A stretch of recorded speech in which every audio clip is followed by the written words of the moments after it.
Hey, it's Ben here from Hungry Bear Farms, and I'm down here in Florida doing our splits. And I just wanted to take a few minutes and talk to you about 3 different methods that I use to make splits down here. So the first one is, I don't know if you can see, but the pallet down here, there's a couple pallets in the way. There's a pallet down there on the end with the white and green box there. And that one is singles right now, down to 1 deep. And 2 days ago, I took the second deep off and I set it down on another pallet. There, you can see it there past the one with the orange, right there. Boom. So anyway, I set the second box off in the same pattern as the first parent pallet, meaning the hives are identical as far as where they came from sitting on the pallet, so that way I can match the first box and the second box up. And the reason we do that, we set that off, is we're going to wait 3 to 4 days, then go back and check each box for eggs. It basically divides the colony in half, so I don't have to search through 20 frames, I can search through 10 frames and find which one has eggs quickly, which will then have the queen, so I know where she is, and it just makes the whole process a little faster as far as finding eggs, finding the queen, making the splits up. So that's method number 1. Method number 2, you can see right here on this pallet. Probably hard to tell. See if we can get a little closer here, but there's queen excluders between all the boxes. There's queen excluders between all those boxes, and so we did that the same day that we pulled those second boxes off. This is method number 2, and basically what we're doing is, again, we're isolating the queen into 10 frames, so I don't have to go search through the whole hive again to find her, so I know where she is. I only have to find her in 10 frames. It makes the process a little quite a bit faster, and then I can go ahead and make my splits. Method number 3, and that's what I like to do, and I have that set up down here on this pallet here, the second one, is a method what I call making setups. So what we do is we end up going through the entire hive at one time, right there, boom. And I bring an extra box with me with some drawn frames, some new frames, and a feeder, just like you would have a regular parent colony. And I take that with me over there, and I take the second box off and I set it on a top of another hive or someplace where I can work with it where it's separate. And again, I'm doing that to isolate the queen. That way I can try to find her. If I don't find her in the first box, then she's probably down below, and you're not chasing her around 20 frames. You've now isolated her to 10 frames. So anyway, so when we go through those, I'm going frame by frame. I'm looking for the queen, but I'm looking for brood and honey. And so what I do is I take 2 frames of honey out, put one on each wall of the box. If there's a feeder in there, then the feeder goes up against one of the walls, then the frame of honey. Then I take 3 frames of brood, put it in there with a frame of drawn comb, and the rest can be either drawn comb or brand new foundation to get drawn, or a combination of either, and fill that out so that the box is full. And that's now 1 new hive, that's 1 new split. And then I do that to the second box. So that's why there's 3 boxes on there, because I brought an extra box.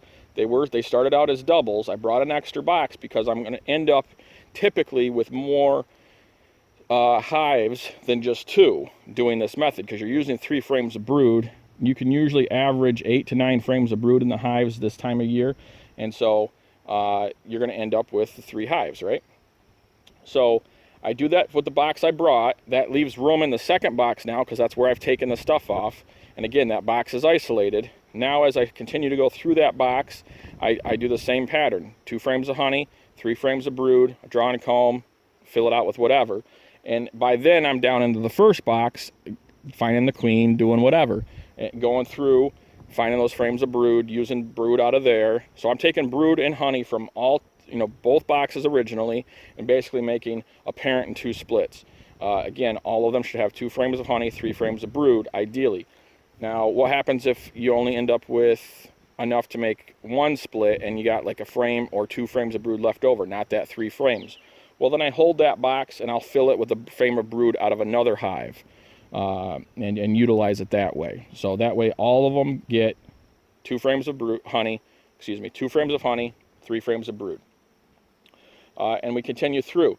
Now what I like to do is take the queen and throw an extra frame of drawn comb in there. So there's 2 drawn combs because she's laying right now, right? And move the queen off onto a new pallet, which we're going to do that here. That's why there's a new pallet here. I like to move her and make those the strongest splits, you know, with a little bit more bees, and move them off onto the pallet when they're ready to be moved off. And the reason is because all the foragers go back to the parent colony there, but the queen's not in there, but you're going to have a lot more bees there, so it's going to end up being the stronger of all the splits. So you can utilize that to your advantage, the homing instinct of the bee. Now, when we make those setups with the 2 frames of honey, the 3 frames of brood, we go through. When I find the queen, I put her in the box, the top box that I want, but every box gets a queen excluder, okay?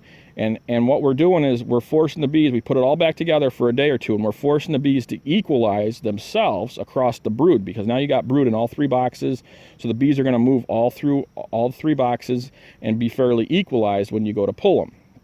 Again, that bottom box at the parent location will always be the strongest because of the field force, but that's also getting a queen in a cage, so it can be stronger that way, so that makes it a little bit healthier, and then the old queen's moving.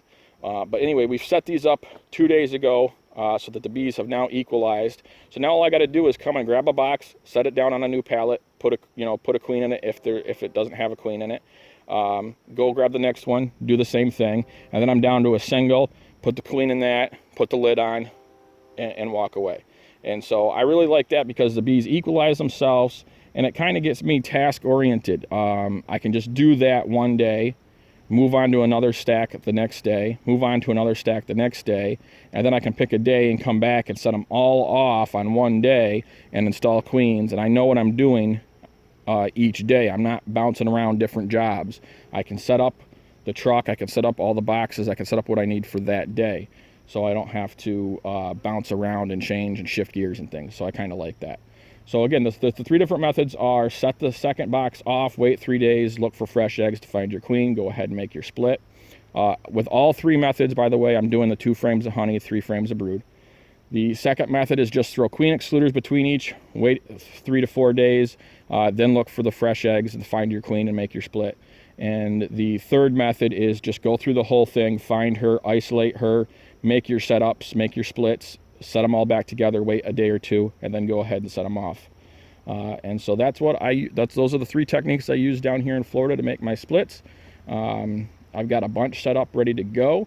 So each day, you know, if I get tired in the bee yard of making full setups like this, then I'll take a half hour or so and throw some queen excluders on or set them off, and then that will make my job down the road a little bit easier. So we're always trying to build in for the future and have a roadmap there. So that's the 3 methods that I use down here in Florida. Hope you enjoyed the video. If you did, subscribe, like our channel there, and we'll have some more of these videos coming soon.